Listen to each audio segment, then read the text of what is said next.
Hey folks, Quilly18 here, and welcome to a brand new tutorial series for Europa Universalis for complete beginners. I often say it's a great way to learn the game is to watch Let's Plays. And that is definitely true, but a lot of times Let's Plays assume a certain amount of knowledge or are just trying to play the game, so they're not always explaining every little step. I mean, that's certainly the case with me. I try to explain a lot, but it's not necessarily suited to absolute complete beginners. Additionally to that, in my Let's Plays, I'm always playing with all the latest and greatest expansions, because the expansions that you for are really good. But if you're a brand new player, you might not want to invest in all of them right from the beginning. So this is going to be a vanilla tutorial for EU4. I have no expansions loaded whatsoever.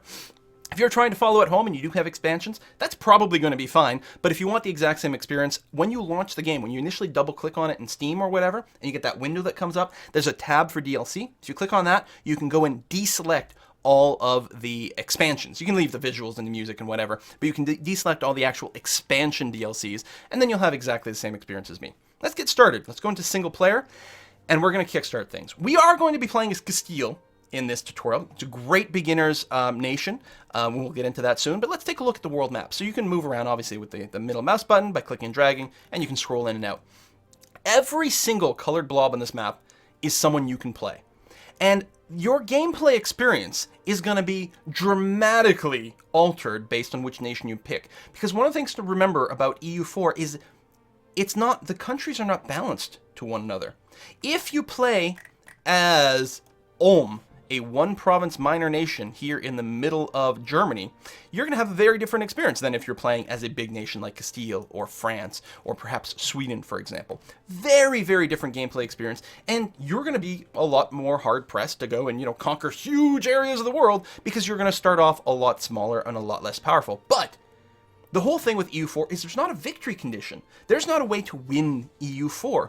You set your own goals and your own aspirations. And so as Ulm, your personal, what you consider to be a win as Ulm, will be very different than what you might consider to be a successful game as Castile, for example. Countries do play a little bit differently depending on their sort of religion and maybe the government type. There's a few tweaks here and there, but especially in the vanilla version of the game like this without expansions, those differences really are not that significant. The biggest difference really does come down to your immediate geography. And even if you look at two countries of relatively similar size, ignoring province count, let's say that Castile and Muscovy are relatively similar sizes. What's the big difference between these two? Well, Muscovy is completely landlocked. They have no access to the sea, where Castile obviously has a lot of access to the sea.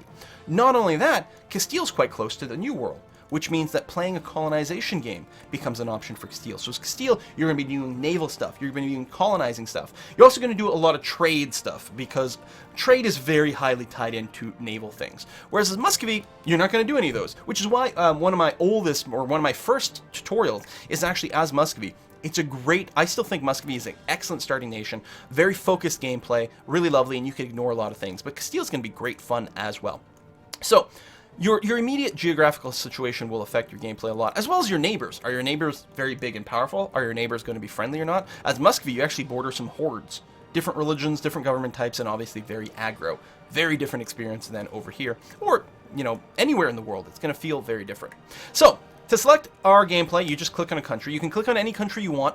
There's a list down here. These country flags represent countries that the game developers feel are interesting choices to play as. There are 4 bookmarks here that all have the same starting date. So some of these bookmarks start the game later on. It is very much not recommended that you play any of these.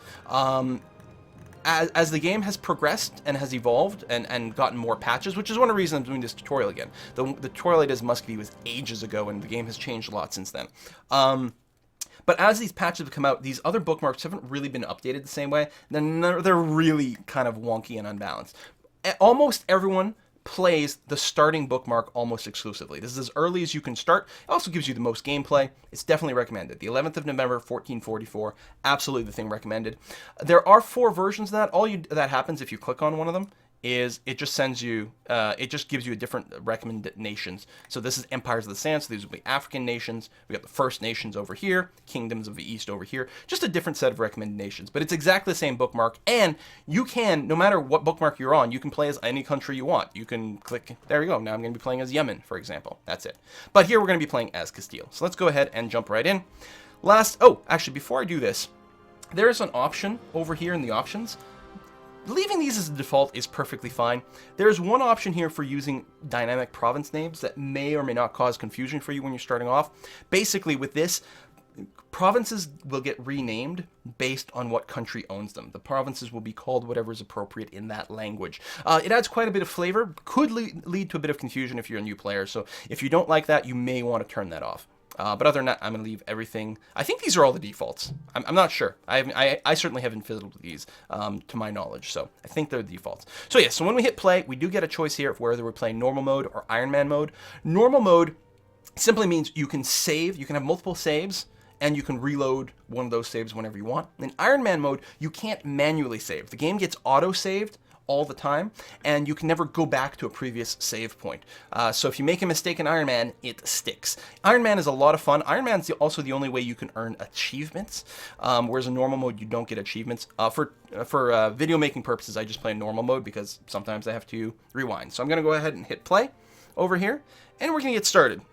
So the first thing we're gonna do, and in this video, because of the tutorial style I'm going to do, I'm not going to go through and explain everything that's on the screen.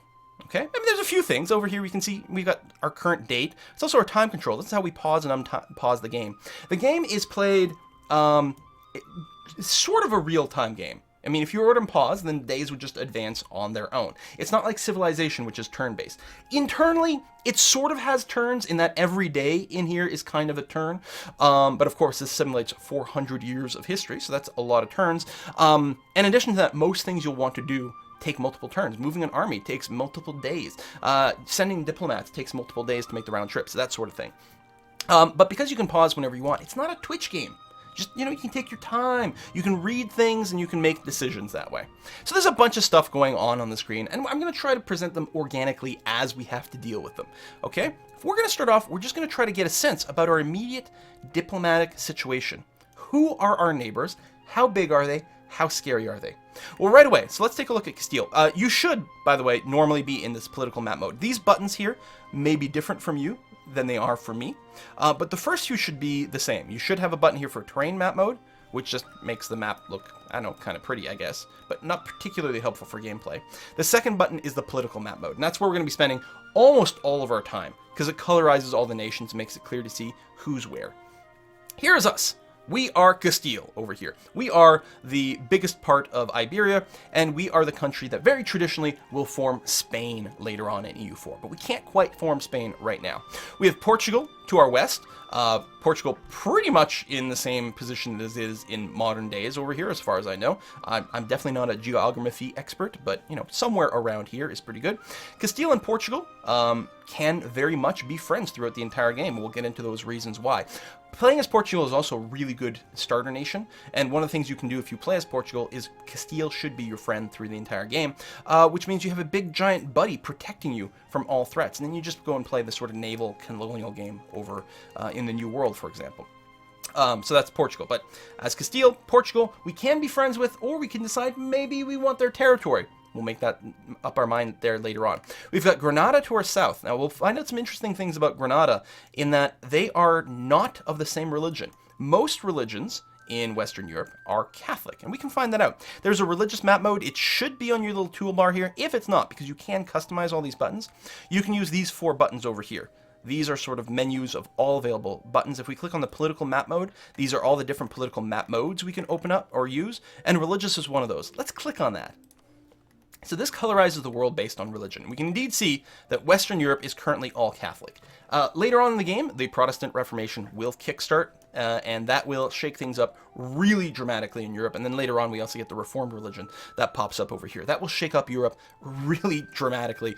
It will never be the same once that happens. But for now, big happy Catholic family, more or less. We've got Orthodox Christians over here, and then we've got in green we have Muslims. So primarily Sunni. This is Sunni here. This will all be Sunni up over here. We've got a bit of Shia over here, mostly centered around the area that could form as Persia. We've got a bit of Ibadi over here, but pretty minor little religion in the grand scheme of things. Mostly right now, we've got Catholic, Orthodox, and Sunni. Of course, if we go, far in the east where this terra incognita is, we don't know what's over here. We haven't visited, India or China yet. We don't know what's there. But Obviously, there's going to be some Hinduism, there's going to be some Confucianism, some Buddhism, some Tengri, probably a few others that I'm just not thinking about right now. But there's going to be a lot of other religions, and in the New World, there is going to be some native religions there. As you can see, there's a little bit of shamanist over here, for example, a little bit of animist down in Africa. We got some Coptic over here, so a mix of religions. Religion does influence relationships a lot. But what's worth noting is, look, Granada over here, the country of Granada, is Muslim. There's going to be some friction there, and we'll actually see that very clearly later on. Let's go and switch back to diplomatic or political map mode. To our east, we've got Aragon. Aragon, pretty large. I mean, at the glance, you might not think they're as big as Castile, but you have to note, they actually control the Baleares. They control, I want to say, Sicily? Sardinia. Derp. And they control over here. We've got Sicily down here. This is all Aragonese territory. They've also got the little tiny island of Malta. So they actually have a lot more land than it appears. Not only that, but they actually have a personal union with Naples. Now, first of all, how do you find that out? Secondly, what the hell is a personal union? Actually, I'll address the second part first. Personal union basically means that one king rules both countries. Naples is still technically its own country, but the King of Aragon is also the King of Naples. So in a sense, they very much act as if they're the same country. So first, we're going to learn about the diplomatic window. So there's two buttons in the top left corner over here, and they are very influential buttons. This first one, your country shield, if you click on this, it'll open up a window, and from this window, you can basically control every aspect of your country. Okay? Control. This button controls your country. The other button over here, your production interface, is mostly where you build things for your country. Okay? Plus some other things, but mostly you build things. Okay? So one of the things on our country control window here, our country window, the second tab is the diplomacy tab over here. By default, it should have Castile selected. If it doesn't, you have two ways of making sure Castile. So let's say, there we go. Let's say you don't have Castile selected there. You have France selected, but you want to see Castile. There's a button at the bottom of the screen to open the diplomacy view for your own country. There we go. Now we're looking at Castile. The other way, which is what I just used, if you right-click on any country, it opens up the diplomatic screen for that country, including yourself. So you can just go around right-clicking on country and then open up the diplomatic view for that country. And that even happens if that window's not open. If I just right-click on Castile, boom, Castile's diplomatic screen. Excellent. So there's a lot of stuff going on in here. We're going to ignore most of it right now. We're going to pay attention to this box over here. This box shows you your current relations. We only have one relationship right now. We have a truce with Granada. It lasts until 1448. So again, got this country here. It's much smaller than us, and it's not the same religion as us, which means we're almost certainly going to have a lot of friction with these guys. What are we? So most likely we're going to have to go to war, but we can't go to war with them until 1448. Okay, so we can put that in. Remember, we're 1444, so, well, I was going to say 4 years, but it's February, we're in November, so like 3.25 years, we'll be able to declare war on Granada. And that's most likely going to happen. Okay, so yeah, we'll just bank that in our memory. What else can we look at? Well, let's look at Aragon. Aragon has more relationships than we do, but it's just got two categories. The first category is just truces. So these are all truces. It had truces with more stuff, but that's it. Then the second thing is it leads personal union with Naples. So I told you, Naples is subservient to Aragon. We can see that from the Aragonese screen, or if we right-click on Naples, we can see that they are in a personal union under Aragon. There's another really handy map mode over here. It's the one with the dove, and it should be on your default list of buttons. It might not be in the same area as me. If you don't have it here, you can go to the Diplomatic Map Modes button, and the very first one is the Diplomatic Map Mode Singular. And if you click on that, by default, it will show Castile as green. This is all of our territory. It shows up as green. If you left-click, so obviously if you right-click, you open up this diplomatic view. Well, actually, right-click works as well. But you can either left-click on a province. Let's say I left-click on France and select a province. Or I guess I can right-click. No, see, that's what I thought. No, it does work. Okay. So either way, if you more or less click on a country while in diplomatic map mode, it will highlight the other countries. So you can see all the French territory. There's some stripy bits here. What does that mean? We'll talk about that later. If you click on Aragon over here, yeah, that's really... So right-clicking is funny. I don't normally do it with a right-click. That is very bizarre.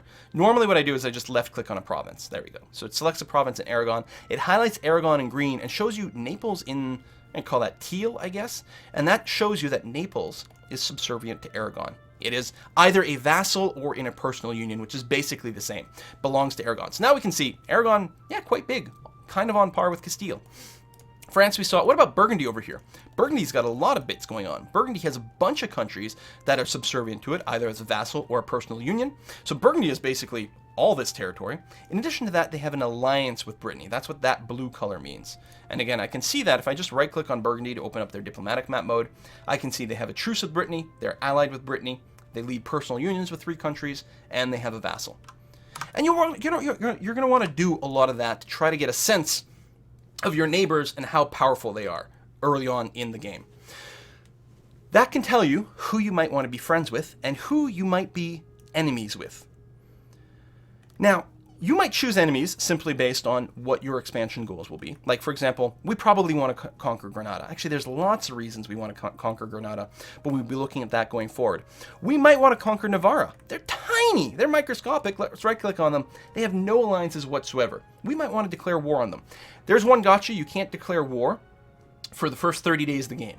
So that gives countries like Navarra 30 days to make alliances. So by the time we can declare war on them, they may have allied France, which would put us in a bad location, obviously. Not something we'd be particularly happy with. If we declare Navarre and France jumps in, France pretty big. France pretty scary. We can diplomatically do some things with Navarre, and we're going to be looking at that later on. Right, so we're setting some targets. We also figure out some threats. What if Aragon decided to declare war on us? That might be a little bit scary. They don't have as big of an army right now. They have 10,000 troops sitting here. This is one of their armies with 10k. We have an army in Toledo with 12,000 troops. We also have some in Asturias over here with 10,000. So we have a standing army of 22,000. And as far as we know, there's only 10,000 troops in Aragon. It's possible. There's a fog of war over here. We have no vision over here. It's possible they have an army over here. They might have some on the islands. They could have different things like that. We'll be looking at the ledger later on, which is a way to judge their army size. But yeah, Aragon might decide to come after us. They're relatively the same size. So the next question is, do these countries like us or do they hate us? Let's right-click on Portugal. This is Portugal's opinion of us. Opinion in the game ranges from -200, which is the purest form of hate, to +200, which is absolute love romance. You know, they think we're the greatest over here. As Portugal, we start with a relationship of +50. Why is that? Well, we have +25 because we have the same religion. We're both Catholic. Also, and this is a very rare modifier, Portugal and Castile are historical friends. So we have a +25 boost with each other. So Portugal is very likely to like Castile and vice versa, which is one of the reasons where if you play as Portugal, you should be able to keep Castile as your friend throughout the entire game. So we like each other a lot.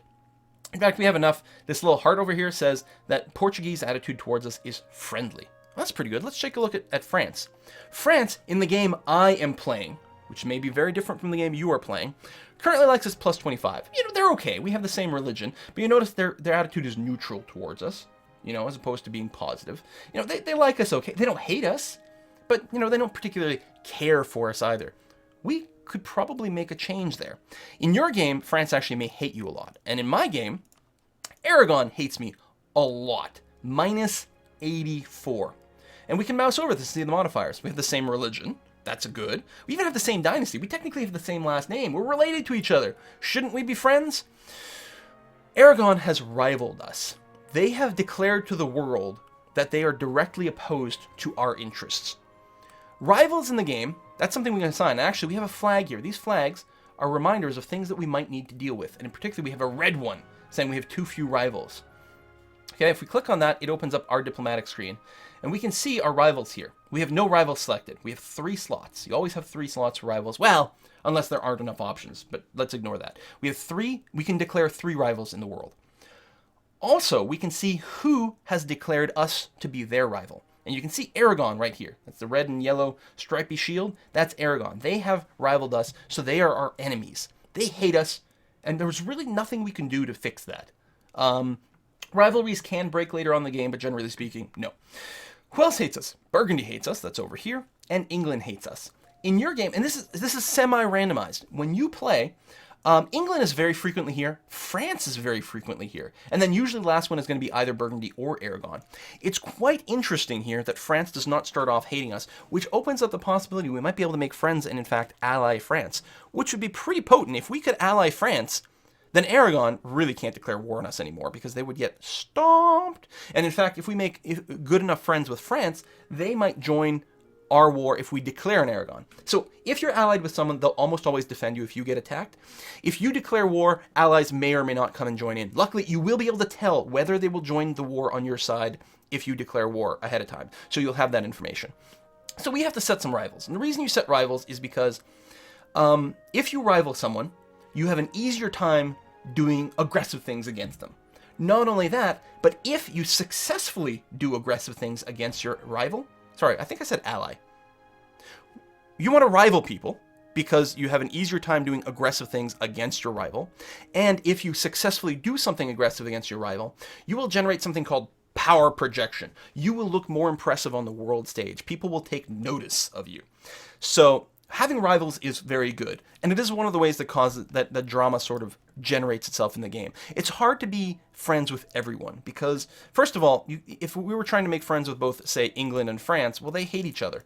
So that really doesn't work. You have to pick one or the other. And in this case, England hates us. So clearly, we're gonna take that option. We're gonna try to go with France, for example.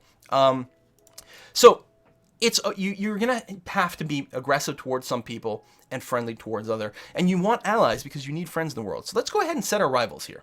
Okay. So if we click on this, it'll actually bring up a list of all the people we are allowed to rival. The people in this list will always be countries that are relatively similar in size to you and relatively close to you. We're for different values of relative as the game goes on. Right now, we only have the 5 options. You can always rival anyone who has rivaled you. So Aragon, Burgundy, and England have rivaled us, so we can always rival them back. That's fine. In addition to that, France and Portugal, both of which are very close to us and relatively similar in size, are available options at this point in the game. We probably want to rival the people who have rivaled us. That's because we absolutely cannot be friends with people who have rivaled us. It's almost impossible to ever overcome that. So it's probably fine for us to say, what, you don't like us? Well, we don't like you either. Additionally, if we were to rival Portugal instead, for example, well then, now the 3 people who hate us won't be our allies, but Portugal won't be our allies either. So you're sort of shooting yourself in the foot. Sometimes you end up doing that, sometimes you don't. It really depends. In this case, by far the best option is to rival the people who have rivaled us. We're going to start off with England. And just for aesthetic purposes, I'm going to rival people in the same order they have rivaled us. So Burgundy next, followed by Aragon. Isn't that pretty? Let's take a look at France. Oh, that's fine. They just have a mismatch there. What about Aragon? Oh, let's see, look at this. Aragon, it's all in a different order. It's all stupid looking. They've already lost the game because they have stupid looking rivals. Aesthetics are a very important part of the game. For example, we cannot allow Navarre to exist as an independent nation because its color is too similar to ours. We clearly have to go and conquer it in some fashion, either through military means or through diplomatic means. They just cannot be allowed to exist. That's part of the game. Also, if we conquer Granada, our name here will be bigger because it'll move our name over to extend over here. It'll give us a bigger font. That's a really good reason to go to war too. Bigger names, obviously, one of the most important decisions you can make in this game.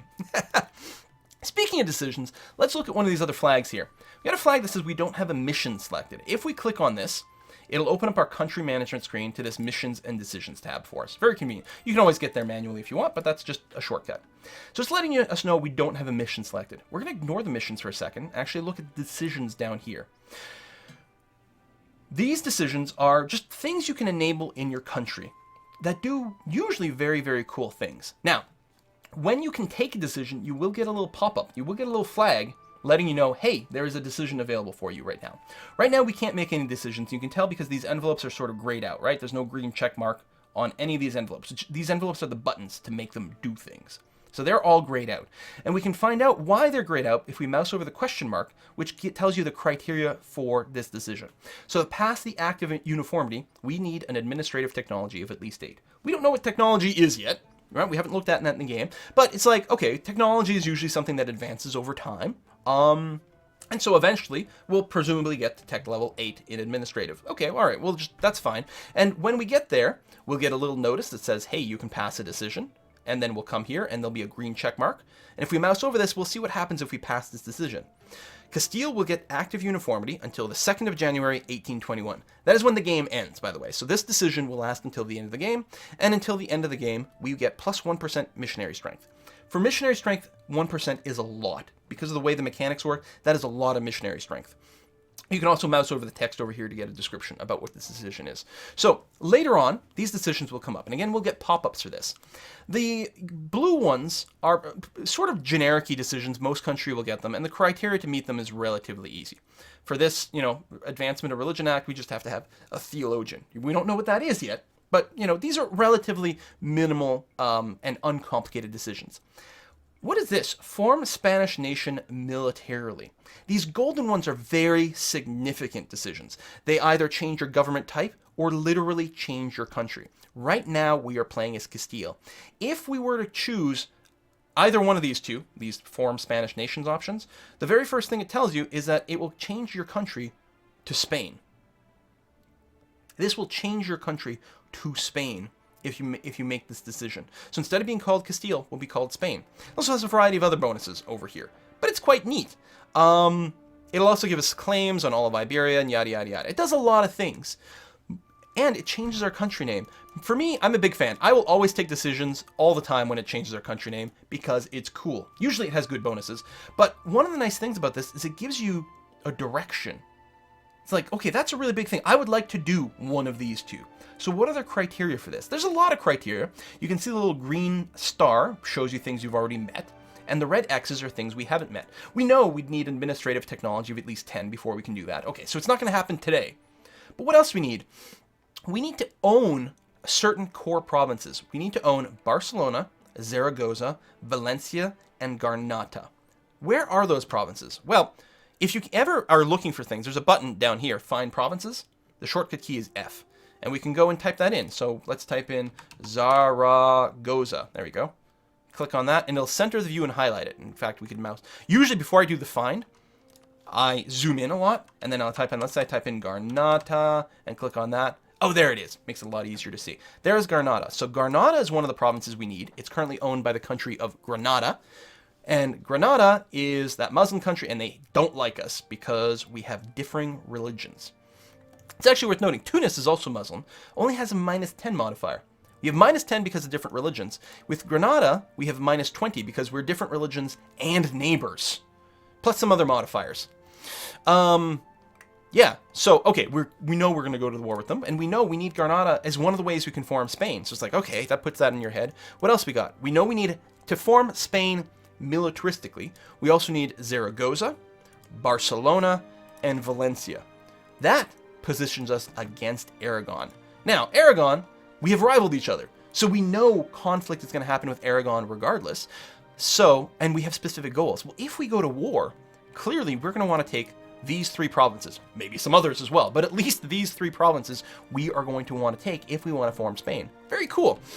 There's also an option to form Spain diplomatically, which happens if for the diplomatic option, we don't actually need to own these provinces directly.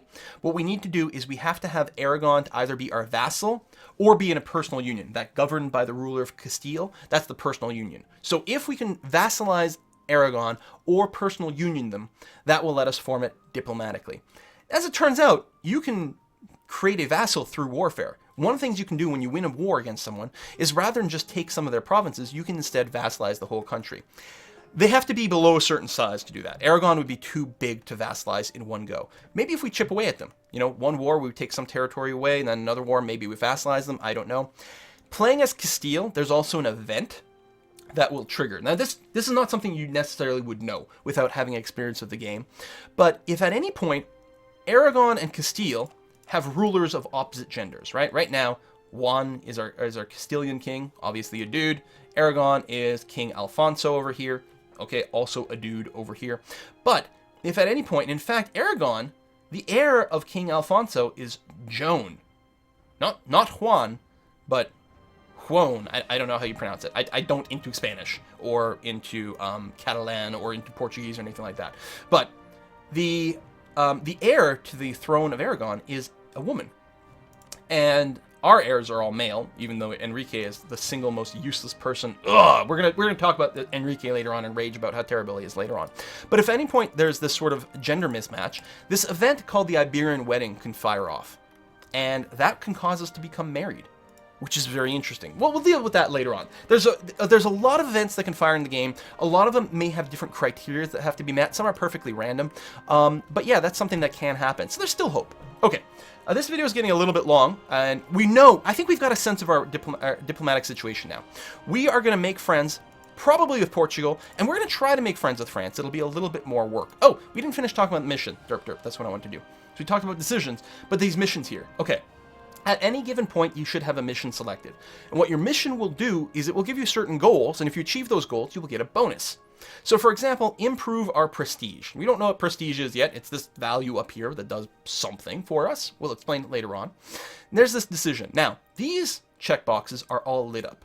And that indicates actually, it doesn't mean we can instantly do it. Like the decisions over here, if you hit the check mark, it gives you an instant bonus. Here, it just selects the mission as your mission. And then if you complete the mission, you will get a bonus. So if we complete the mission to improve our prestige, we will gain 1 stability. You don't know what that is yet, but it's really good. If we check the question mark, it will show you the criteria for completing the mission. And this would require us to have a prestige of at least 50. You want positive prestige, so that seems really good, and you want positive stability, so this is all really good. The problem is you have a really limited ability to manually increase your prestige. Right now our prestige is 8. We'd have to get it up to 50. Prestige goes from minus 100 to plus 100, by the way. You'll notice on this pop-up, our prestige is currently dropping. Prestige naturally decays towards 0. If you have positive prestige, it will naturally drop down. If you have negative prestige, it will naturally improve itself, and it will try to reach 0. So to have a high prestige, you have to be constantly generating prestige, and that's not something you can generally do like intentionally. You mostly develop prestige by winning battles and winning wars. That's one of the biggest ways to do it. There's a couple other little ways to do it, but to just force the prestige up to 50 is a very tricksy thing to do. So that might be a bit of a difficult mission. Let's look at this last mission down here. Finish the Reconquista. So the Reconquista is this. At some point in the past, the Moors, the Muslims from North Africa, had taken most of Iberia. And then over the past few years, decades, centuries, European Christians have been pushing that back. And the last foothold of the Muslims in Iberia is here in Granada. This mission to finish the Reconquista would be successfully completed if Castile owns Maria, Garnata, and Jabal Tariq. Because we have I have cultural province names turned on. They have cultural names based on Granada's culture and Granada's language. If we go and conquer this territory, this province will be renamed as Granada. This province will be renamed as Gibraltar. And I don't know what this province gets renamed as. I'm not sure. But anyway, that's these provinces. To finish the Reconquista, we need to own all 3 of those provinces. And also, it says no provinces in the region of Iberia, which is this chunk of rock over here, no provinces there has to be owned by a Muslim nation, which is what's going to happen if we take those 3 over there. So if we take all 3 of those, the reward will be huge. First of all, it's going to give us an effect that lasts until the 11th of November, 1454. Now that's exactly 10 years from now. It's worth noting that timer only starts when you complete the mission, not when you take it. So no matter when we complete the mission, it will give us this effect for 10 years from that point. And the effect is a very substantial boost to our morale and our manpower recovery speed. You don't know what these are yet. You don't know how the mechanic works. I'm just going to tell you, those are huge modifiers. Big reward for completing this mission. Also, and this is not explicit here, but if we take this mission, it will give us a casus belli against Granada. What is that? What is a casus belli? Casus belli basically means a cause for war, right? Belli is from the same sort of Latin as bellicose or belligerent, okay? It gives us a cause for war. Most EU4 players just refer to it as a CB. You can declare war on any country, even if you don't have a CB. You can even declare war on countries when you have a truce. But doing either one of those things is generally really bad. Generally really bad. 99% of the time, it's a bad thing, and you're not going to want to do that. By taking this mission, we will get a CB against Granada, so we'll have a good excuse to go to war with them, is what that means. But we know we have a truce with them until 1448, so maybe we don't want this mission either.